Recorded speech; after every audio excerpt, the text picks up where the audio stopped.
human rights groups lash out at the international community for failing Gaza 1 year after Israel's war on the Strip.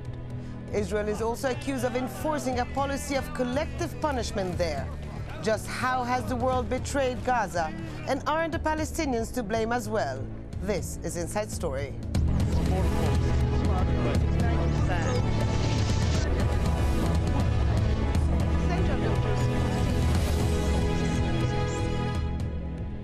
Hello and welcome to the program. I'm Mahmoud Abdelhamid. Failing Gaza, no rebuilding, no recovery, no more excuses. That's a new report issued by 16 human rights groups. The report accuses the international community of not just failing but betraying the people of Gaza. It coincides with the first anniversary of Israel's war on Gaza. Some 1,400 Palestinians and 13 Israelis were killed in the 3-week offensive. The report focuses on the Israeli blockade of the Gaza Strip imposed since June 2007. Restrictions have been further tightened since the war. This has impaired reconstruction and has sharply increased poverty. While the report criticizes Israel, it also points the finger at the world powers for not doing enough to end the blockade. In particular, the report urges the European Union to put its relations with Israel on hold pending tangible progress. It also urges Hamas to permanently cease all indiscriminate rocket fire into Israel and calls on all Palestinian factions to work together for the civilian population. Joining me today on the program, from Ramallah, we have MUSTAPHA BARGHOUTI, head of the Palestinian National Initiative. From Tel Aviv, Abraham Bell, professor of law at BAR-ILAN University. And from London, we have Eugene Rogan, the head of Middle East Studies at Oxford University and author of a new book, The Arabs, A History. Now, my first question is for you, Mr. Bell. A blockade just about everything, from industrial materials to reconstruction materials to school books for children to pasta. How is such a policy defendable? First of all, I think that it's a misstatement to call it a blockade. What Israel is doing is refusing to allow its territory for the passage of many materials. It's a standard practice during war. Most Arab states do not allow materials to be sent through their states to Israel. And it is perfectly permissible by international law. This is a very unfortunate report by misstating the standards and therefore placing blame where it does not belong. Well, MUSTAPHA BARGHOUTI, is this a blockade or not, in your opinion? It's more than a blockade. It's a war crime. It's the 8th war crime that Israel is conducting in Gaza, besides the war crimes they did before, like killing civilians, using illegal weapons like white phosphorus, attacking medical facilities and medical personnel. This is a blockade that is aiming at total collective punishment of 1.5 million people, mainly civilians, depriving them from everything. And it is happening while Israel claims that it has withdrawn from Gaza and that there is no occupation anymore in Gaza, while it is blocking the sea. The fishermen can be shot at if they go deeper than 5 miles into the sea. All the entrances to Gaza are blocked. Israel exercises pressure on all countries not to allow anything to come to Gaza. And 25,000 houses that were destroyed during the Israeli war crime on Gaza have not been repaired because Israel is not allowing a single piece of glass or a single sack of cement to enter Gaza. I think here we have a very clear case of collective punishment and of a war crime against humanity. I see, Abraham Bell, that you are nodding in disagreement about this. I think that Mr. Barghouti has just invented a whole list of crimes that simply don't exist. In fact, international law is clear. Security Council Resolution 1373 and a variety of international treaties forbid Israel to provide any support, passive or active, to a terrorist group like Hamas, which is in control of Gaza. It is not collective punishment to refuse to engage in trade with someone. Most Arab states, as I've already mentioned, do this to Israel. That is not collective punishment. It is simply a reflection of a combat status. But Israel is not in complete control of the borders. Is providing school books for children helping Hamas in any shape or form? Is not allowing glass for people to rebuild their windows helping Hamas in any shape or form? First of all, Qatar, like most other states, would not ship glass or school books or food or anything else to Israel. or engage in any sort of trade with Israel. I'm sure you're not saying that the state of Qatar is engaging in collective punishment against the Israeli people. The report itself calls for the variety of sanctions against Israel, which would be primarily economic as well as diplomatic. That, too, I presume the organizations writing the report would not call that collective punishment. Economic sanctions are a fact of life. They are a less invasive tool in a conflict than anything else. And I think that those who are alarmed by the fact that a terrorist group is in charge of Gaza should be supporting economic sanctions. Well, let me put this question now to Eugene Rogan. I mean, Israel says it has no responsibility towards engaging trade with the Gaza Strip, but since it controls all its entries and exit, and since it's still really de facto the occupying force, doesn't it have a responsibility towards the people of Gaza? I think the responsibility goes a little more broadly than just Israel. I think that the whole of the international community must overcome this war on terror way of viewing Gaza and to stop viewing Hamas uniquely as a terrorist organization. I think it is leading to the European powers and the United States all going along with a series of policies that are having the effect of absolutely crippling and punishing the people of Gaza. So I believe that the United States, the European Union, and Israel, as well as the Palestinian Authority, must all come to terms with Hamas as a political reality and stop just dismissing it as a terrorist organization, the better to meet the very pressing needs of the people of Gaza. That's got to be the bigger issue. Everything else is so much ideology. Well, let me ask this now to Mustafa Barghouti. Eugene was just saying that really the international community has failed the people of Gaza. Just after the war, we've seen donor conferences, we've seen pledges of $4 billion, of which $1 billion coming from the EU. We've seen a lot of statements, handshakings and smiles. But has anything else reached the people of Gaza, and has their lives improved in any shape or form? Not at all. The life of people in Gaza is a disaster, is a living disaster, is a living hell. And in my opinion, of course, the international community is responsible. They all celebrated the activities and the ceremonies, but no children in Gaza received any kind of aid.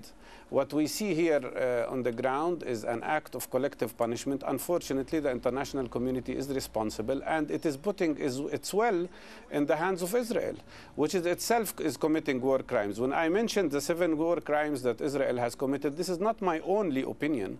This is the opinion of Mr. Goldstone and of an investigation committee that proved very clearly that Israel has committed these war crimes and continue to commit a war crime of putting Gaza under blockade. I have in front of me on my desk a case of a young boy. His name is Muhammad Ashur. This boy could die any moment because he's in urgent need for liver transplantation. We managed to get him a place to have the operation done in Italy. We managed to get him a visa, but he's blocked there because of the Israeli policy of blockade. Like tens of other people, like hundreds of people, he could die because Israel is not allowing him the simple access to medical care.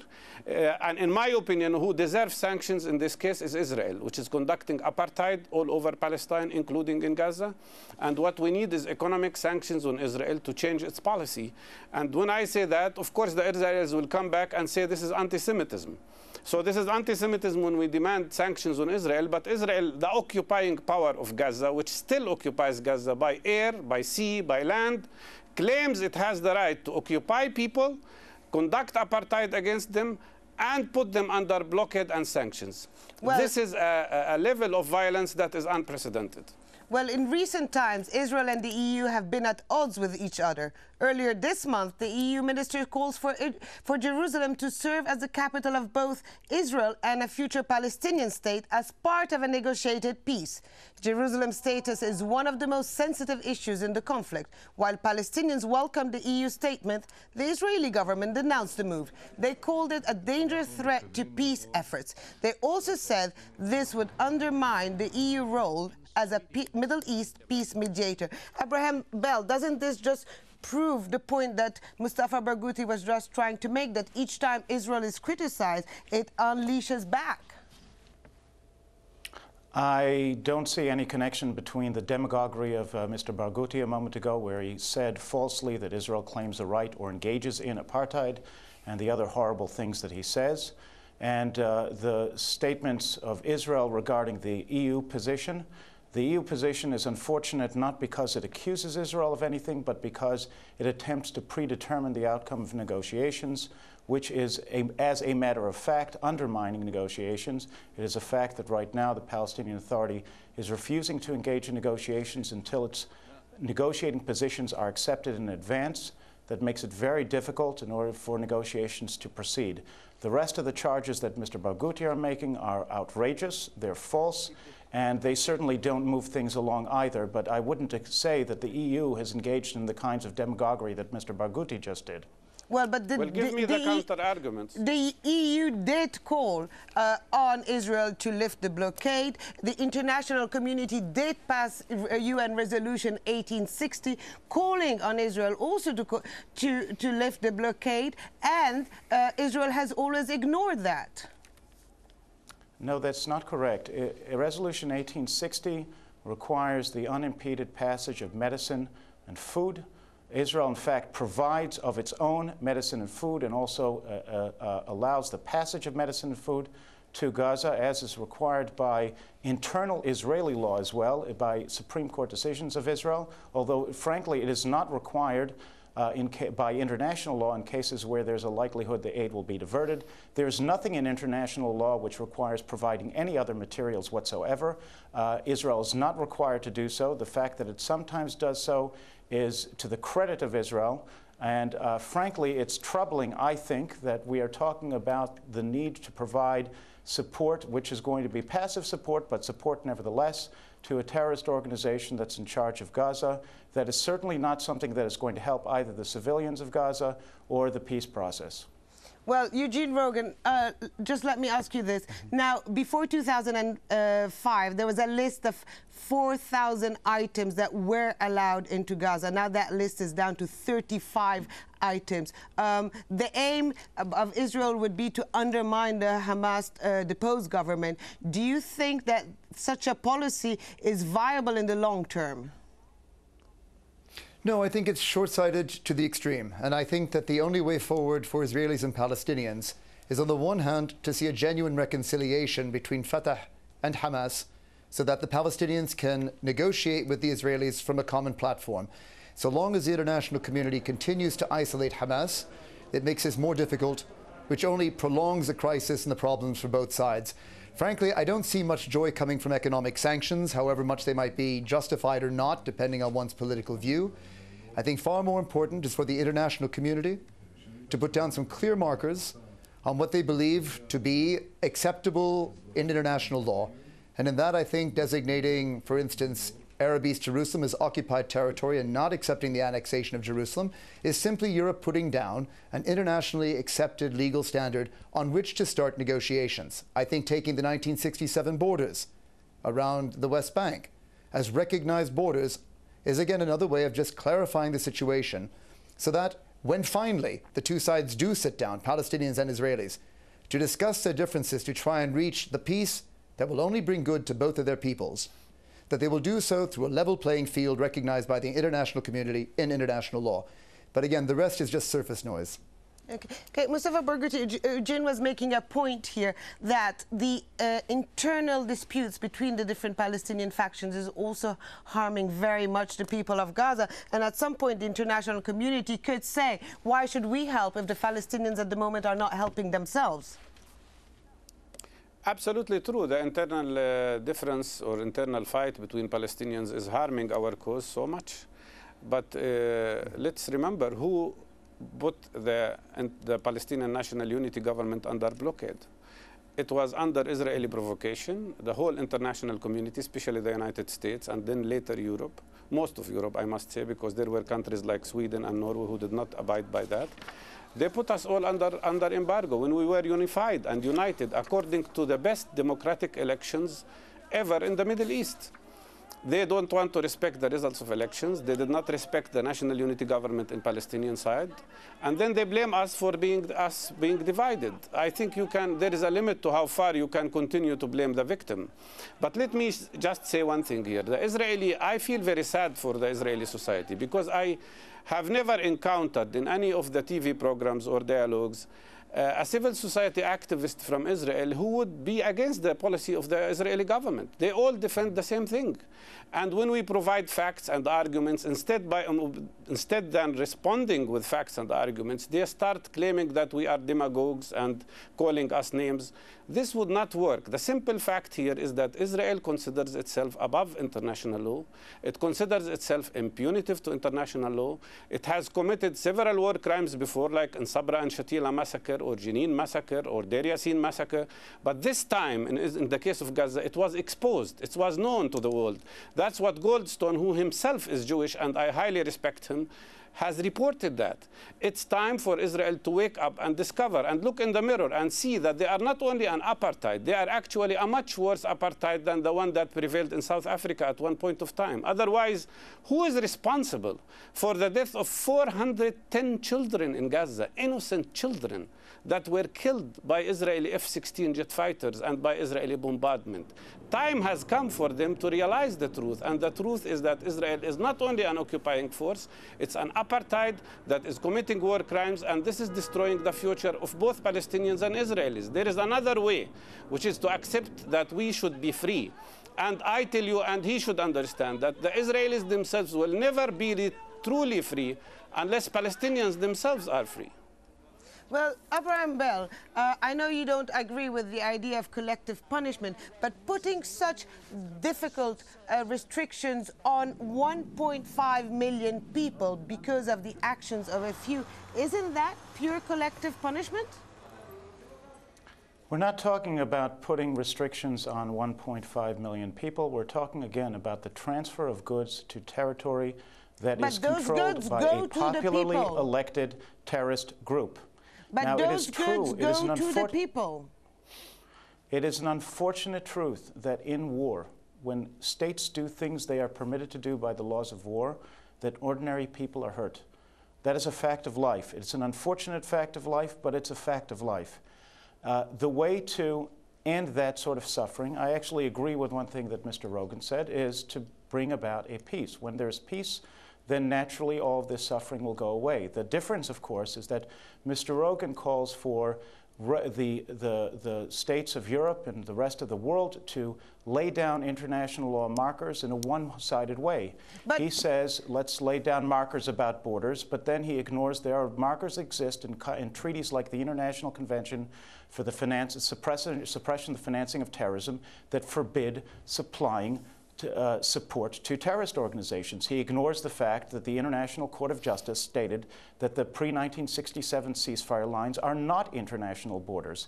I understand his eagerness to use international law to try to help one side. That is not the sort of thing that is going to promote the peace process.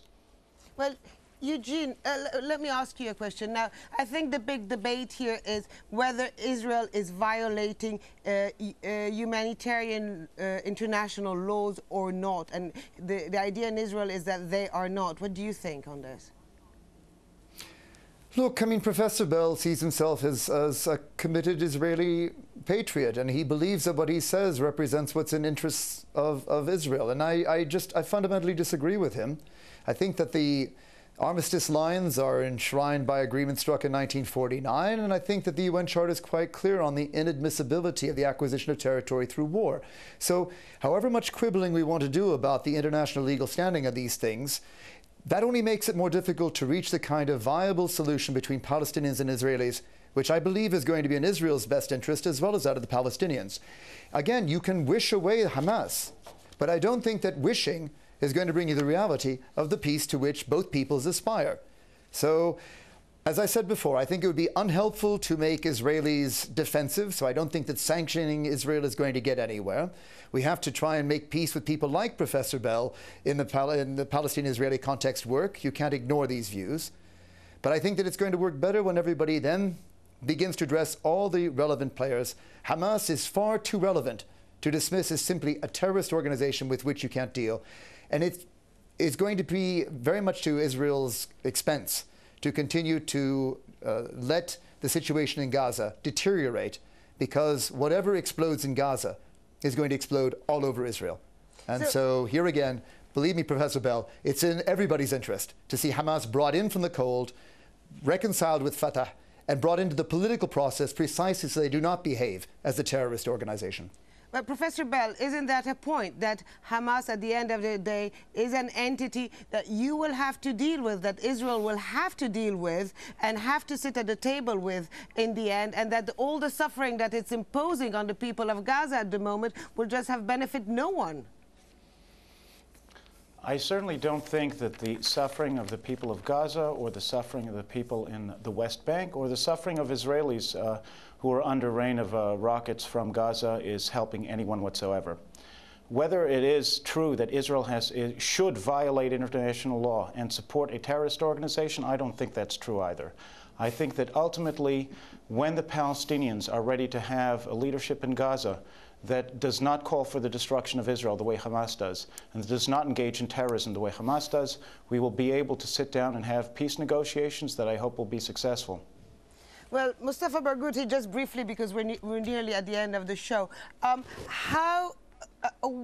mean, Professor Bell just said that the suffering of the people is unfortunate in a situation like this unless there's a peace deal. But a peace deal between Israelis and Palestinians has been a very difficult task, and it seems still not very close. So how long is this going to last? As long as Israel insists to keep the occupied territories and refuse to allow Palestinians to be free. I don't know why the Israelis cannot see how ridiculous their position is when they say that pasta is dangerous for the security of Israel. If the Gazans have pasta in Gaza, this will be dangerous for Israel. This is as ridiculous as it can go. And let me tell you here that since ICJ resolution was mentioned, International Court of Justice, it was very clear that the Hague resolution about the wall, it said the wall is illegal because it is built inside the occupied territories. Annexation of Jerusalem is illegal, and all Israeli settlements and measures are illegal and should be reversed. The International Court is quite clear. Israel cannot keep the occupied territories. Israel cannot keep East Jerusalem. Israel has to allow Palestinians to be free. Israel has tried so many ways, including so many fights, so many wars, more than 8 wars so far. The only way the Israelis have not tried is the way of peace, the way of accepting Palestinians as equal human beings and as equal partners. When they are convinced with that, peace will happen. Well, my last question to Professor Bell. Now, peace is still nowhere close. So this blockade, from what you say, will continue until which point? Until Gazans start dying on the streets, or until when? That's really a terrible thing to say. It is not in the interest, and Israel is not trying to make Gazans die in the street. You know that very well. How long it will continue that Israel ceases to engage in, it will not engage in trade with Gaza, I don't know. I think you have to ask the terrorist government that's now in place in Gaza. I think that there is an international consensus. Now, this is not just in Israel. There's an international consensus not to deal with Hamas until it ceases to be a terrorist organization and ceases to call for the destruction of Israel. I think that is a good consensus, and it's a consensus that we have to keep if we're going to have any chance of peace. And I think that that's the case, notwithstanding the horrible demagoguery that we've heard today from Mr. Barghouti. I really hope that he is not representative of the vast majority of Palestinians, that the vast majority of Palestinians as a matter of fact, I do not want to demonize Israelis. Please let me finish the sentence.